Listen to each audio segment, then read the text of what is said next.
%.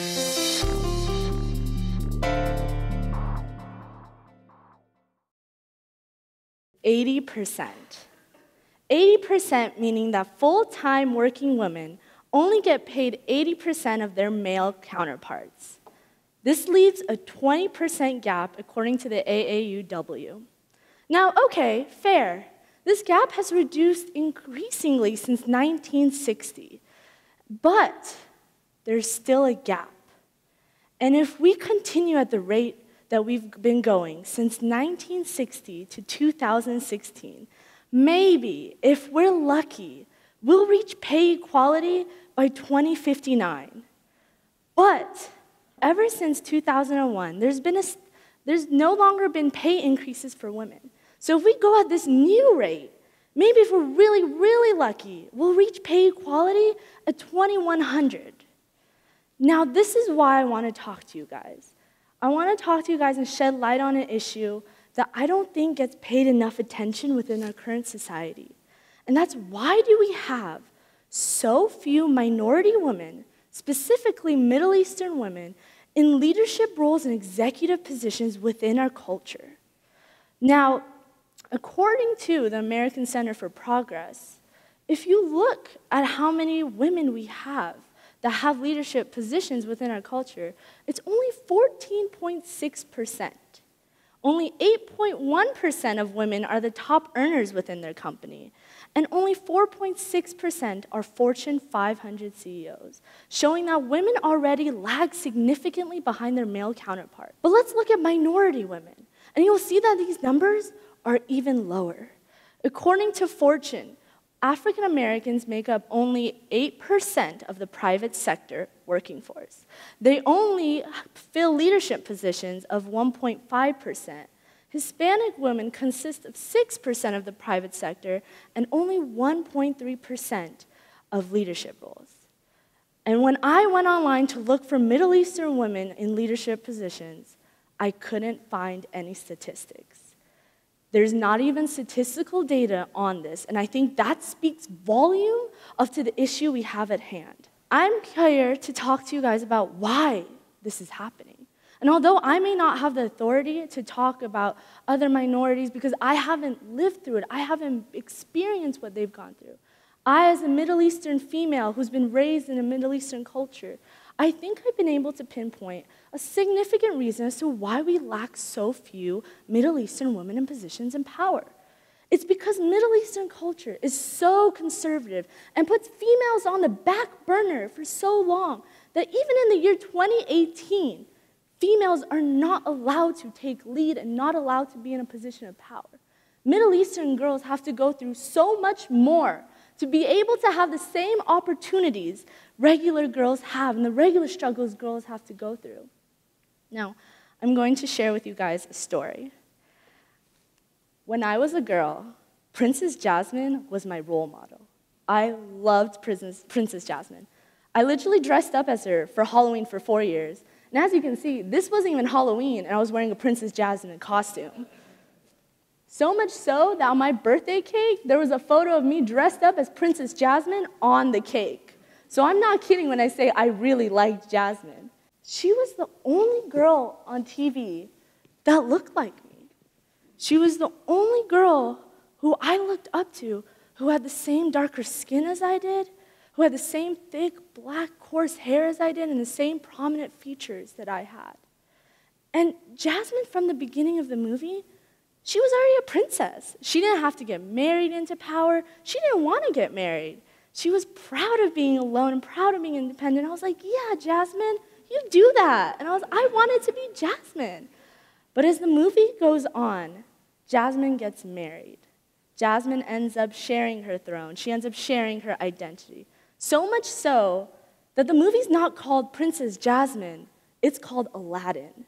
And that's sad that that was my only role model growing up. That's sad that that was the only girl that looked like me that I could look up to. And that's why I created the notion of girlboss, to help girls, to help them have someone to look up to and find inspiration from. Now I'm going to go ahead and say I'm Middle Eastern, but the Middle East is composed of many different countries, many different societies, cultures. So what I'm saying right now, someone may not think what I'm saying is important or relate to or even a problem at all. And that's completely fine. I don't want to push my ideas on anyone. I'm only here saying what I'm saying because when I was a kid growing up, I thought everything I was going through alone. But it was only until after I grew up and I went to college and I talked to other Middle Eastern girls that I realized that I'm not the only one. And that's why I'm sharing my story today. Now, I mentioned earlier I'm Middle Eastern. I actually am Persian. My parents, there they are, came from Iran. They immigrated after the Islamic Revolution. And I was blessed and fortunate to come from a very progressive, liberal, and supportive home. My parents wanted me to have an education. They wanted me to be independent. And that's a blessing I never forgot because a lot of my friends that I grew up with, they weren't as lucky as I was. And especially even though it's progressive and liberal, it's still conservative. I came from a very conservative home at the same time. And let me tell you, growing up from a conservative household in 21st century in America, wow, that's a ride. Every day I went to school and it was like a constant cultural class, constant change and exchange of ideas and theories and morals that were in oftentimes fights with each other. It wasn't adding up. Growing up, I knew I was a girl, and I knew because of that I was different. I knew there were things I could say and I couldn't say because of my sex. At Thanksgiving, I was told not to wrestle with the boys because it wasn't proper for a girl to wrestle with boys, and people would talk, and it would look bad. When I was young, I was taught to cook and clean at a young age because that's what Middle Eastern girls do. They learn how to take care of a household so that one day in the future they may be able to. And as a young girl, I was being trained to be a mother and a wife. And I'm not saying that's bad. No, and one day I hope to be able to be a mother and wife. But what I'm saying is that before I was able to know who I was and what I wanted for myself, I had an ideology pushed on me. And this culture was pushing me to be this identity, but I didn't know who I was. And it wasn't my parents' fault. That's just how Middle Eastern culture works. It happened to my mother, it happened to my mother's mother, and it happened to me. The ideology just gets passed down. And according to The Atlantic, studies done in Jordan, it shows that women outnumber and outsmart men in almost every single grade, almost every single subject. But when you look at the workforce in Jordan, you notice that less than 4% of women are leaders within their organizations and companies, and that 1 in 6 workers are women. So there's clearly something's not adding up. When you have women outnumbering and outsmarting men, but yet there's barely any of them found in the workplace. And it's because Middle Eastern society encourages girls to stay home, to be mothers. And that's why it's so sad. When I was growing up and going into middle school, I realized really quickly, women are not allowed to have the first say. You are not allowed to lead, you have to follow. And if the man is saying what you agree with, you may then speak up, but he speaks first. But here I am going into high school, and suddenly people are asking me, how do you feel about certain politics? How do you feel about certain ideologies, morals? And I'm standing there like, I don't know. I haven't been asked. I haven't been told to contribute. I haven't been encouraged to create my own ideas. I literally became the blank slate my culture had wanted me to become. And it wasn't until high school, this one day, I was asked, Elmeera, how do you feel about abortion? What are your thoughts on it? And I stood there and I said, I don't know. I really don't know. I went home that day and I cried because I had become a shell. I became a shell of the human I wanted to be, of the woman I wanted to be. I had no idea what I wanted to do in the future. I had no idea who I was. And at that very same time, one of my best friends, who I was friends with in middle school, she was my only Middle Eastern friend all throughout high school, she dropped out of high school to get married. And I was scared, and I was heartbroken.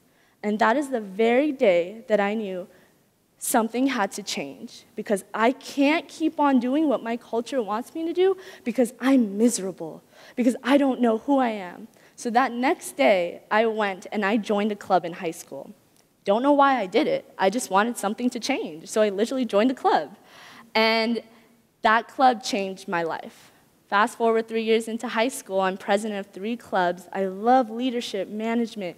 I've gained a reputation of being loud, outspoken, passionate, and I love it. But I noticed something else. Suddenly, people are telling me, Elmeera, sit down. Elmeera, you're bossy. And this is coming from my fellow classmates, my students, my teachers. Yet, I'm saying the same things my male counterparts are saying. But my male counterparts are being applauded, and they're telling them, you're just such a good leader. But when I say it, I'm asked if I'm on my period. So I'm standing here and I'm confused. I push through my cultural constraints, my cultural boundaries. I embrace Western ideals of individualism, independence, but yet I'm suddenly told I'm not good enough for either culture. So I'm sitting there, I've accepted one, I'm trying to move forward, I don't know what's happening, but I'm not good enough for either. And you know, let's look at present day. I'm a junior, I'm a business admin major. I've worked my way throughout student government, I've become vice president, president, I've held multiple leadership opportunities. But I experienced the same things I experienced when I was a child, as if I never grew up. Just earlier this year, when I was first becoming president, I was told to give a speech. And I was so excited. I was like, this is my first speech as president. Like, everything I've worked for, this is my time. So I spent literally a week practicing. I spent a week before I had my outfits figured out. I don't know why. I was just so excited. And the day of the speech comes, and I go up there and I give my speech. Everyone's applauding me, and I come down, I'm getting compliments. I'm thinking, wow, like, everything I fought through, it's coming now. This is my time. But later that day, my advisor tells me to come to her office. So I go in her office, and she sits me down, and she says, Elmeera, what were you wearing? And I say there, I'm like, I'm sorry, what? She said, what were you wearing? I was like, well, I was told it was business casual, so I wore a pencil skirt, I wore heels, and I wore a shirt over it because I was told not to be formal. And she said, well, people were complaining that your heels were too long, your skirt was too tight, your shirt straps were too thin. And I sit there, and I'm literally heartbroken because all of my hard work got degraded because I was objectified as a woman. Everything I put forward was no longer meaningful. It was completely worthless because my skirt was too tight. And I'm not gonna lie, that incident infected me because I was like, I don't know what to do anymore. No matter how much I try and evolve and how much I try to grow, someone shuts me down. And in college, it was only after talking to other Middle Eastern girls that I realized we go through a lot of the same things. We sort of become black sheep within our culture and really push through, yet we're told we're not good enough by American culture and American society, and we're in this awkward in-between. And it was that very same day that I came up with 2 words that honestly changed my life forever. Screw it.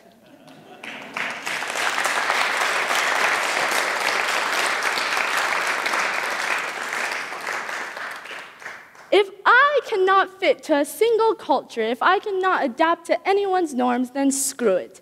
I'm going to be the individual, the woman that I want to be. And no matter what someone tries to say to me, no matter how someone tries to objectify me, I'm going to listen to myself, follow my talents and my traits, and screw it all. Because if I know I'm doing right, if people are telling me I'm doing right, then that's all that matters. And that is how Girl Boss was created. So what is a girl boss? Now, I'll admit, I'm not the first one who came up with the concept of girl boss. Absolutely not. Others have said it. Everyone has a different interpretation of girl boss. But to me, girl boss is someone who's a leader, who's not scared to stand up, to say what they're feeling, what they think, who have a voice, and they love to use it. It's someone who finds out what makes them happy, and they continue to pursue that, no matter what society tells them or how society tells them they're not acceptable, and they don't listen to that. Girl boss is a notion of giving confidence to individuals. According to Fortune magazine, studies were done that showed women have so much less confidence than men. And in this world, confidence directly correlates to competence. So why, as girls, why are we so much less confident than our male counterparts? Why? What do they have that we don't have? And that's what girl boss is. Girl boss is something that no one can take away from you. I, a junior business administration major, I spent 3 years in student government, vice president, president. I have an internship right now. I've landed a corporate internship for the summer. I'm a girl boss. And no one can take that away from me. No matter if someone says your skirt's too tight, you're too loud, you're too bossy, no one can take away my accomplishments. So who can be a girl boss and who can't be a girl boss? I know I sort of base girl boss off physical accomplishments, but at the end of the day, if you're someone who finds passion in something and you keep on pursuing it and you know that passion makes you happy, you're a girl boss. Girl boss is to empower women, and I'm standing here telling you guys, find your own girl boss, and men, find the girl boss in others. I think it's important that we empower each other. My friends call me boss lady, and although it's a simple term, it makes me happy knowing that others view me and respect me for my talents. And that's why I encourage everyone to find the girl boss in others.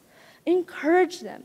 Allow them to follow their passions, their desires. Give confidence to one another. Make sure that we can have the confidence to accomplish any task at hand. And I think that's really important. And what's really important is I think we should tell young girls that they're a girl boss instead of a princess, because they don't need to rely on someone else to make them happy. They don't need to rely on someone else to be successful. If we give them the confidence to be able to know that they can do anything, that's all they need. And that's why I'm giving this talk, is because I want to be able to have other girls, young girls like me, who are shells, who are lost, who didn't know what they wanted or who they were, to look up to powerful women coming down and saying, you're a girl boss, and moving future generations forward and progressing society as such. And finally, I'd like to end with a quote that I saw on Instagram the other day that's from Grey's Anatomy. Fun fact. So in today's world, in a group setting, men are more likely to speak up over women. But when women do speak up, it's statistically proven that men are likely to either interrupt or overspeak that woman. Now, they're not being rude, it's just science. It's been proven that the female voice does not register in the male brain. What does that mean? It means in today's society where men are bigger, stronger, faster, that if you do not fight, the silence will kill you. That is why you need to speak up, raise your hands, shout out your answers, make yourself heard, do whatever it takes to find your voice. And when you have your voice, fill the damn silence in the room. Thank you.